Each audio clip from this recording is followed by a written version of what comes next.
हमारे इस खास बुलेटिन में देश से लेकर दुनिया तक राजनीति के गलियारे की हर खबर पर पैनी नजर रहेगी। हमारे इस खास कार्यक्रम में शहर शहर से मेरे सहयोगी संवाददाता हमारे साथ जुड़ेंगे और तमाम बड़ी खबरों पर हम उनसे अपडेट लेंगे। सबसे पहले रुक करेंगे हमारे UP state head Raghavendra Pratap Singh का, हमारे साथ जुड़ चुके हैं। राघवेंद्र, उत्तर प्रदेश में तमाम बड़ी हलचलों के बीच आज क्या कुछ खास है? मुख्यमंत्री तमाम दौरे कर रहे हैं। कानपुर में आरएसएस के साथ समन्वय बैठक की बड़ी चर्चा हो रही है, क्या कुछ जानकारी? बिल्कुल शिवानी, एक तरह से कहा जा सकता है कि भारतीय जनता पार्टी और राज्य की योगी सरकार, केंद्र की मोदी सरकार 2027 में होने वाले यूपी विधानसभा चुनाव की तैयारियों में जुट गए हैं। जिस तरह से सीएम योगी आदित्यनाथ का कल गाजियाबाद नोएडा दौरा था, उसी कड़ी में आज कानपुर का दौरा है, जहां पे संगठन की समन्वय बैठक में शामिल होंगे। वहीं उप मुख्यमंत्री केशव प्रसाद मौर्य समन्वय बैठक में वाराणसी में वो सम्मिलित होंगे। तो कहा जा सकता है कि चुनावी रणनीति सरकार, संगठन और पार्टी के बीच में सामंजस्य बैठाकर कैसे 2027 की नया पार होगी भारतीय जनता पार्टी की, कैसे योगी सरकार की हैट्रिक लगेगी, इसकी तैयारियों में भारतीय जनता पार्टी और योगी सरकार अभी से जुटी हुई दिखाई दे रही है। वहीं अखिलेश यादव की बात कर लें तो अखिलेश यादव भी चुनावी तैयारियों में जुटे तो हैं, लेकिन उनका अभी तक का जो अभियान है वो सोशल मीडिया प्लेटफॉर्म पे ही दिखाई दे रहा है, या मीडिया को बाइट्स देने तक ही दिखाई दे रहा है। राज्यों के विभिन्न जनपदों में वो दौरा करते हुए नहीं देखे जा रहे हैं। वहीं बहुजन समाजवादी पार्टी बसपा सुप्रीमो मायावती अब संगठनात्मक मजबूती को देखते हुए लगातार बैठकों का दौर कर रही हैं। आने वाले समय में भी उनकी तमाम बैठकें होनी है और तमाम जो प्रत्याशी हैं उनके चयन की प्रक्रिया को भी वो अंतिम अंजाम देने वाली है। तो कहा जा सकता है कि सभी राजनीतिक दल अपने 2027 की चुनावी तैयारियों में जुट गए हैं। वहीं कांग्रेस की बात कर लें तो कांग्रेस क्योंकि उत्तर प्रदेश में अपने खोए जनाधार को पाना चाहती है, तो ऐसे में उसको समाजवादी पार्टी एक बहुत बड़ा सहारा के रूप में देखती है। और ऐसे में सपा और कांग्रेस का गठबंधन होना भी तय है, क्योंकि कांग्रेस भी चाहती है कि किसी तरह समाजवादी पार्टी से जो गठबंधन हो उसमें 20, 25, 50 जो भी सीटें मिले उसमें हम चुनाव लड़ें और कुछ सीटों पर जीत दर्ज करें। क्योंकि कांग्रेस जानती है कि बूथ लेवल पे जिस तरह से उनके कार्यकर्ताओं की कमी है, अकेले चुनावी समर में उतरकर जीतना बहुत टेढ़ी खीर होगा। तो एक तरह से कहा जा सकता है कि हर राजनीतिक दल अपने अपने हिसाब से चुनावी तैयारियों में जुटे हुए, जिसमें भारतीय जनता पार्टी बहुत बड़ी तैयारी के साथ दिखाई दे रही है, जिसमें मुख्यमंत्री के साथ साथ दोनों डिप्टी सीएम की बात कर लें, अन्य मंत्रियों की बात कर लें, संगठन आरएसएस की बात कर लें, अभी से चुनावी तैयारियों में जुटे हुए दिखाई दे रहे हैं। वहीं होली का त्योहार अभी उत्तर प्रदेश में बीता है। कई जगहों पे छिटपुट हिंसा की बात सामने आई थी, लेकिन शांतिपूर्ण तरीके से होली का त्योहार उत्तर प्रदेश में मना। बहराइच में एक घटना आज देखने को मिली, आपसी रंजिश में एक व्यक्ति ने 4 लोगों की हत्या कर ली। तो कहा जा सकता है कि जिस तरह से संपत्ति विवाद को लेकर के सीएम योगी आदित्यनाथ बार बार अधिकारियों को निर्देशित करते हैं कि जो भी संपत्ति का निवारण है उसका निस्तारण किया जाए, उसमें बहराइच में जो घटना घटी है कहीं ना कहीं एक सवालिया निशान खड़ा कर दिया है। जी सर, बिल्कुल। और राघवेंद्र, उत्तर प्रदेश की राजनीति की ही और चर्चा कर लेते हैं, क्योंकि विधानसभा के चुनाव होने हैं और जैसा कि आपने कहा राघवेंद्र, तमाम राजनीतिक पार्टियां अपनी तैयारियों को धार दे रही है, लेकिन इन सब के बीच बीजेपी की तैयारी बेहद अलग दिख रही है। बीजेपी के बारे में यह बात कही भी जाती है कि फिर चाहे मुख्यमंत्री हो या फिर उप मुख्यमंत्री हो, बल्कि जब केंद्र के चुनाव होते हैं तो प्रधानमंत्री ही क्यों ना हो, बीजेपी के हर एक बड़े चेहरे भी पार्टी के कार्यकर्ता के तौर पर मेहनत करते हुए नजर आते हैं। और ऐसा ही कुछ इस बार भी देखने को मिल रहा है, जहां तमाम राजनीतिक दलों की तैयारियां जातीय समीकरण साधने, सोशल मीडिया नैरेटिव को फैलाने पे तक सीमित है। वहीं दूसरी तरफ हम देख रहे हैं कि बीजेपी लगातार बैठकों का दौर भी जारी रख रही है, राजनीतिक समीकरण को भी साधने की कोशिश कर रही है, संगठन को मजबूत करने और अधिक मजबूत बनाने के लिए कार्यकर्ताओं में किस तरीके से बल भरा जाए इसकी भी तैयारी है। लेकिन राघवेंद्र, उत्तर प्रदेश के विधानसभा चुनाव जो होने वाले हैं, इसमें संगठन के साथ समन्वय बनाना, मैं बात कर रही हूं आरएसएस की, उसके साथ समन्वय बनाना इतना अधिक जरूरी क्यों है बीजेपी के लिए? क्या उन खबरों के, उन अटकलों के मद्देनजर है जो बीच में सामने आई थी कि सरकार और संगठन में सब कुछ ठीक नहीं है? सरकार और संगठन की बात कर लें, पार्टी की बात कर लें, तो ये समन्वय जब भी आपस में मिलते हैं, तो हम 2014 की बात कर लें, यहाँ 17 की बात कर लें, 19 की बात कर लें, 22 की बात कर लें, तो चुनाव में जीत दर्ज मिलती है। और जहां पे संगठन ने पैर पीछे खींचे हैं, पिछले लोकसभा चुनावों की बात कर लें, जिस तरह से संगठन उस तरह से सक्रिय नहीं हुआ, तो मोदी सरकार को उत्तर प्रदेश में खास करके उतनी ही सीटें कम हुई जितना बहुमत का आंकड़ा छूने से वो दूर रह गई थी। और उसी की भरपाई करने के लिए सरकार, संगठन और पार्टी के बीच में समन्वय बना रहे, एक मैसेज चला जाए कि तीनों एक साथ होकर के चुनावी समर में उतरे हैं। ये बहुत बड़ी ताकत भारतीय जनता पार्टी की, संगठन की, सरकार की है। और एक प्लस पॉइंट और हो जाता है भारतीय जनता पार्टी के साथ, इनके पास नेताओं की एक बहुत बड़ी फौज है। मोदी की बात कर लें, नितिन हम्म। गडकरी की बात लें, देवेंद्र फडणवीस की बात कर लें, गिरिराज सिंह की बात कर लें, योगी आदित्यनाथ की बात कर लें, जयवीर सिंह की, तमाम ऐसे नेता हैं जो स्टार प्रचारकों की सूची में सम्मिलित होते हैं। एक जम्बो व्यवस्था भारतीय जनता पार्टी के साथ रहती है। और इसके अलावा जो पिछले 9 साल से योगी आदित्यनाथ के भ्रष्टाचार के खिलाफ, अपराधियों माफियाओं के खिलाफ, महिला सुरक्षा को लेकर, प्रदेश की अर्थव्यवस्था को 1 ट्रिलियन इकोनॉमी व्यवस्था बनाने की तरफ, यहाँ पे गड्ढा मुक्त सड़कों का जिस तरह से सफाया किया गया, जिस तरह से सर्वाधिक मेडिकल कॉलेज दिए गए, तमाम ऐसे विकास कार्य जो किए गए उसके दम पे, और सरकार, संगठन और पार्टी के सामंजस्य बनाकर ही तीनों एक साथ चुनावी समर में भी उतरना चाहते हैं। क्योंकि भारतीय जनता पार्टी का भी प्रयास है कि किसी भी तरह हैट्रिक लगनी चाहिए, क्योंकि वो जानते हैं कि दिल्ली का रास्ता उत्तर प्रदेश से होकर जाता है।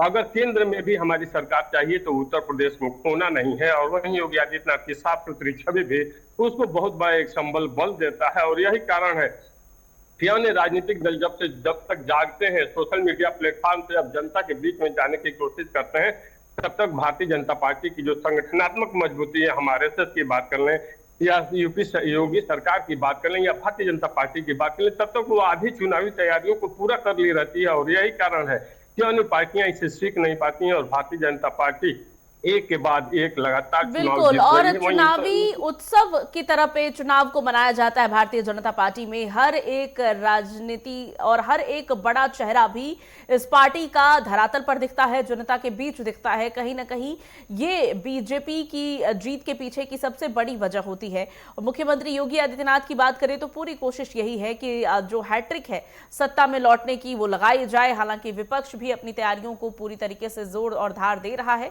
लेकिन कितना दम है ये आने वाले वक्त में पता चलेगा। बीजेपी निश्चित अपनी रणनीति और तैयारियों की इस दौड़ में फिलहाल सबसे आगे दिखाई दे रही है। बहराइच का रुख कर लेते हैं। हमारे साथ हमारे सहयोगी अनिरुद्ध मिश्रा जुड़े हुए हैं। अनिरुद्ध, बहराइच से कुछ आपराधिक घटनाओं की जानकारी सामने आई होली के दौरान, क्या कुछ बड़ी खबरें हैं बहराइच से? बताना चाहेंगे कि बहराइच में इस समय बड़ी खबरें निकल के आ रही हैं।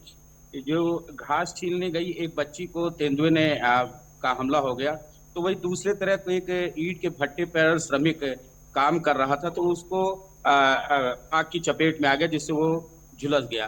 तो वही अगर रुपई डीहा थाने क्षेत्र की बात करें तो एक युवक ने अपने ही घर में 4 लोगों की नृशंस हत्या कुल्हाड़ी से वार करके कर दी, जमीनी विवाद को लेकर।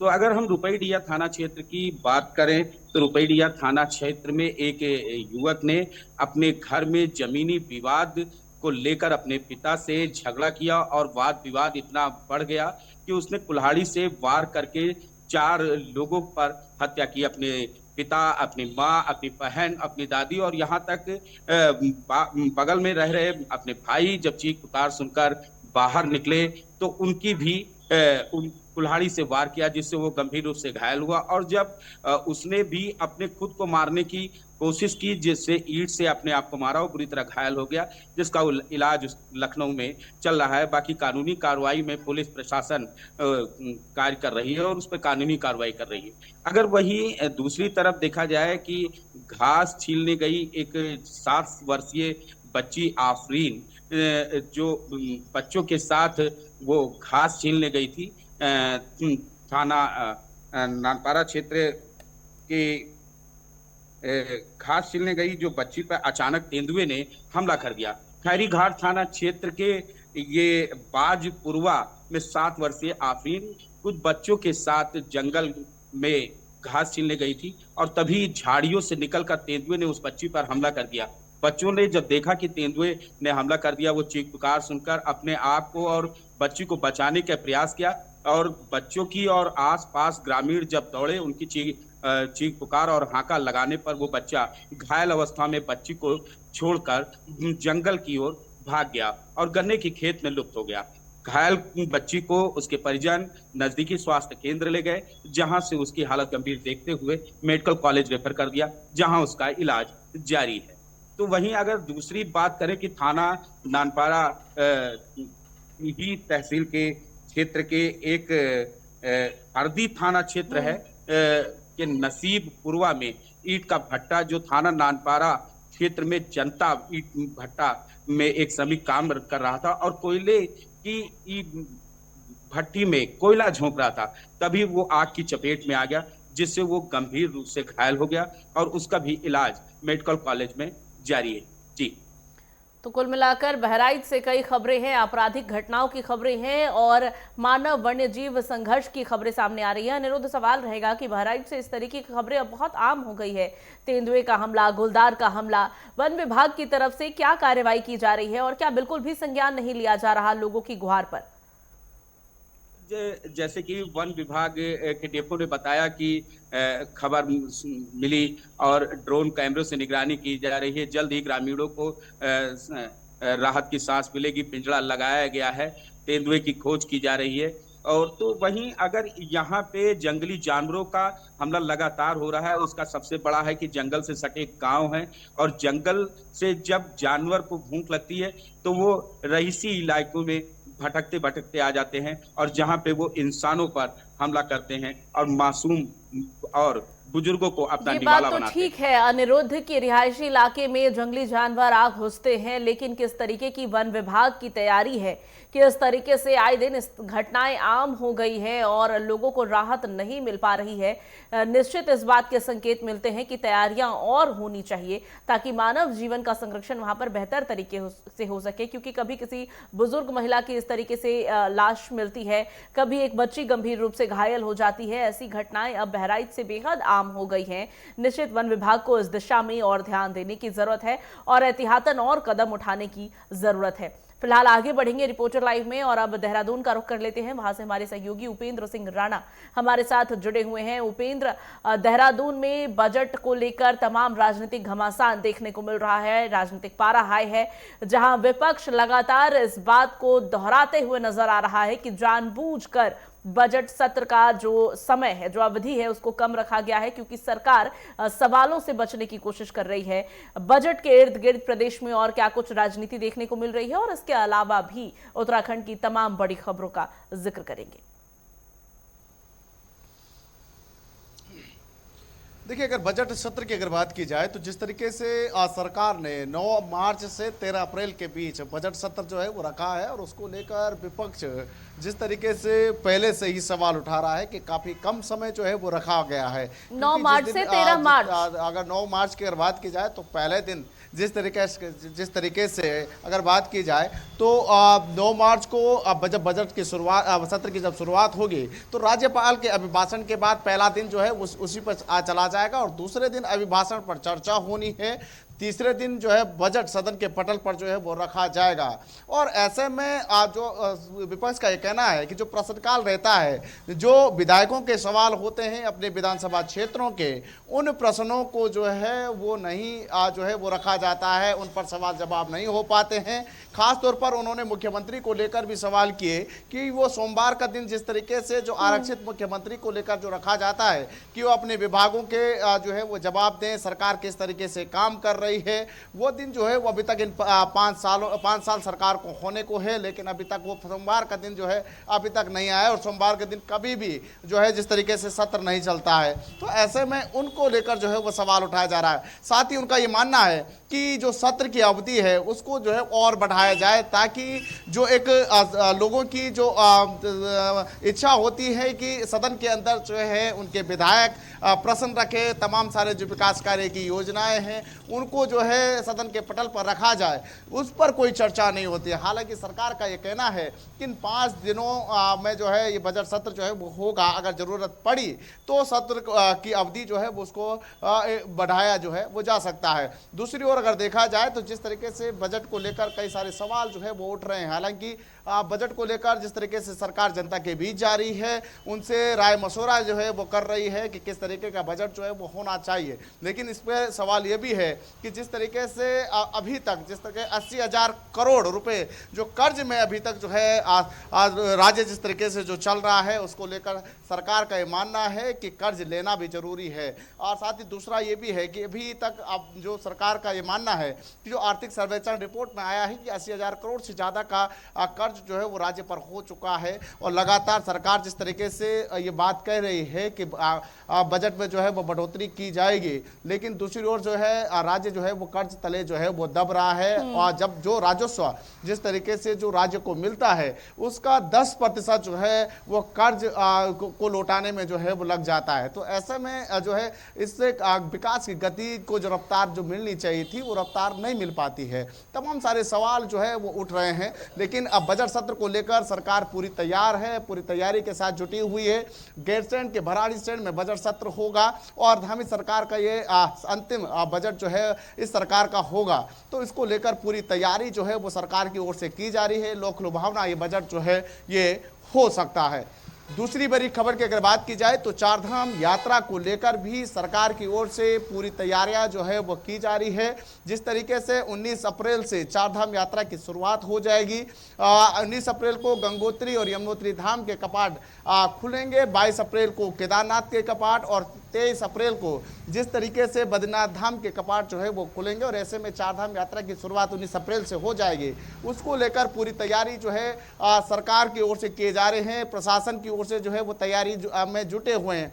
आज से ऑनलाइन पंजीकरण की शुरुआत जो है सुबह 7 बजे से जो है वो हो चुकी है। जो वेबसाइट है सरकारी वेबसाइट, उन पर जो है जो पंजीकरण जो है वो जो भी श्रद्धालु चारधाम यात्रा आने चाहते हैं वो अपना पंजीकरण जो है वो करा सकते हैं। और साथ ही साथ जिस तरीके से जो ऑफलाइन पंजीकरण है उसको 17 अप्रैल से जो है वो किया जाएगा। ऋषिकेश हरिद्वार से ये ऑफलाइन पंजीकरण जो है वो होंगे, उसको लेकर भी तैयारी जो है वो की जा रही है। सरकार का ये मानना है कि जिस ज़्यादा से ज़्यादा श्रद्धालु जो है जिस तरीके से चारधाम यात्रा में पहुंच रहे हैं, इस बार जिस तरीके से पिछले साल भी लाखों की संख्या यानी 50 लाख के पार जिस तरीके से श्रद्धालु पहुंचे थे, ऐसे में और ज़्यादा श्रद्धालु जो है वो चारधाम यात्रा पहुंचे। उनके लिए तमाम सारी जो व्यवस्थाएं हैं, रजिस्ट्रेशन है, वो तमाम चीज़ें जो है वो सरकार करा रही है ताकि किसी प्रकार की कोई दिक्कत ना हो, व्यवस्थाओं में कोई दिक्कत ना हो।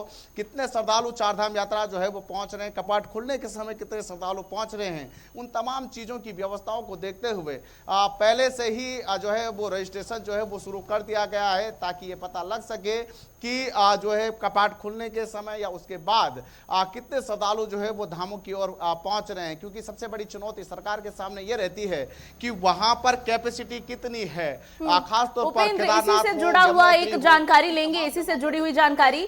चारधाम यात्रा में श्रद्धालु बड़ी संख्या में पहुंचे। पिछले साल हमने देखा कि जिस तरीके से कुछ घटनाएं सामने आई, ऐसा लगा कि सरकार पूरी तरीके से तैयार नहीं थी इतनी श्रद्धालुओं की इतनी बड़ी भीड़ को हैंडल करने के लिए। ऐसे में इस बार एक जरूरी शुल्क लगने की बात कही जा रही थी ताकि अनावश्यक रजिस्ट्रेशन से बचा जा सके। क्या उस शुल्क को लेकर भी कोई जिक्र जानकारी सामने आई है अब जबकि ऑनलाइन रजिस्ट्रेशन शुरू हो चुके हैं? देखिए, जिस तरीके से जो बैठक हुई थी, बैठक में ये जिक्र किया गया था कि 10 रुपए जो है ये शुल्क लिया जाएगा। लेकिन सवाल इस बात का है कि क्या जो श्रद्धालु लाखों रुपए खर्च करने के बावजूद जो चारधाम यात्रा आते हैं या रजिस्ट्रेशन जो करवाते हैं, पहले फ्री में जो रजिस्ट्रेशन होता था उसका जो 10 रुपए शुल्क लिया जाता है, क्या वो 10 रुपए पे नहीं कर सकते? दूसरा सवाल यह है कि जो पहले भी इसी तरीके से जो है वो रजिस्ट्रेशन हो रहे थे, लेकिन उसके बावजूद भी ये देखे जा रहे थे कि कई श्रद्धालु ऐसे थे तो बिना रजिस्ट्रेशन के जो है धामों की ओर पहुंच रहे थे। उस पर सबसे ज़्यादा लगाम लगाने की कोशिश जो है वो सरकार की रहेगी कि जिस तरीके से जो बिना रजिस्ट्रेशन के जो श्रद्धालु धाम की ओर पहुंच रहे हैं, साथ ही जो कैपेसिटी क्षमता जो धामों की है, यानी कि अगर आपके पास केदारनाथ धाम में रुकवाने की 1000 संख्या, 2000 या 5000 या 10,000 रुकवाने की संख्या है, तो उससे ज़्यादा अधिकतम संख्या जिस तरीके से जो वहाँ पर पहुँच रही है उनको कैसे जो है वो रोका जाएगा। इन तमाम चीज़ों को लेकर जो एक चुनौती सरकार के सामने है, चाहे वो केदारनाथ में हो, यमुनोत्री में हो, गंगोत्री में हो या बद्रीनाथ में हो, जो कैपेसिटी क्षमता है उससे ज़्यादा जिस तरीके से जो श्रद्धालु पहुंच रहे हैं। हमने पिछले साल भी देखा था, उससे पहले भी जिस तरीके से देखा था कि जब कपाट खुलते हैं, कपाट खुलने के समय पर जिस तरीके से बहुत ज़्यादा श्रद्धालु जो हैं वो धामों की ओर पहुँच रहे हैं। कई लोगों में ये देखा गया जो रील्स और सिर्फ एक जिस तरीके से से घूमने के पर्पज से जिस तरीके से जो है धामों की ओर पहुंचते हैं, उनमें कोई किसी प्रकार की कोई इस तरह की श्रद्धा जो श्रद्धा भाव रहता है उस तरह के दिखाई नहीं देता। लेकिन घूमने के पर्पज से, वीडियोज बनाने के पर्पज से जिस तरीके से धामों की ओर पहुंचते हैं, उन पर लगाम लगाने की कोशिश बिल्कुल। और सरकार अपनी इन तमाम तैयारियों को धार दे रही है। चार धाम यात्रा को किस तरीके से श्रद्धालुओं के लिए सुगम और सुरक्षित बनाया जा सके, सरकार इसको लेकर तमाम तैयारियां कर रही है। लेकिन जिम्मेदारी श्रद्धालुओं की भी बनती है, यात्रियों की भी बनती है। चार धाम यात्रा एक बेहद धार्मिक यात्रा है जिसमें आस्था का बहुत गहरा विश्वास लोगों का होता है। ऐसे में इसको महज इन्फ्लुएंसर के तौर पर एक ट्रैवल डायरी ना बनाया जाए, सोशल मीडिया पर रील बनाने के लिए बड़ी संख्या में यहां ना पहुंचे और श्रद्धालुओं को आपकी वजह से किसी तरीके से कोई दिक्कत ना हो, इसका ख्याल रखने की जिम्मेदारी आम नागरिकों की भी बनती है। केवल रजिस्ट्रेशन तभी करें जब वाकई आप जाना चाहते हो। और साथ ही सरकार के साथ साथ प्रशासन भी एडवाइजरी जारी कर रही है, डॉक्टर्स की भी एडवाइजरी सामने आ रही है जिसमें किस तरीके से चार धाम यात्रा को आप सुरक्षित तरीके से संपन्न कर सकते हैं, इसको लेकर तमाम जानकारी साझा की गई है। इन तमाम एडवाइजरी का पालन जरूर करें और अगर आपके जानने में भी कोई चार धाम यात्रा जाने की तैयारी कर रहे हैं तो उन तक भी अवश्य इन एडवाइजरी को आप पहुंचाएं। उपेंद्र, इस सबके बीच अब एक बार फिर राजनीति की चर्चा कर लेते हैं। उत्तराखंड में जिस तरीके से बजट पर हम बातचीत कर रहे थे और आपने तमाम जानकारी साझा की, गैरसैंण में होने वाले इस बजट सत्र को लेकर, गैरसैंण को लेकर भी राजनीतिक घमासान देखने को मिल रहा है और दूसरी तरफ मुख्यमंत्री के हर सोमवार को उपस्थित न होने का मुद्दा कांग्रेस जिस तरीके से उछाल रही है और जगह जगह पर कुछ क्षेत्रीय पार्टी भी हैं जो इस बार विधानसभा चुनाव में अपनी वापसी करने का दावा कर रही हैं। क्या इन सब के मद्देनजर मुख्यमंत्री की तरफ से या बीजेपी के किसी बड़ी नेता की तरफ से कोई बयान सामने आया है?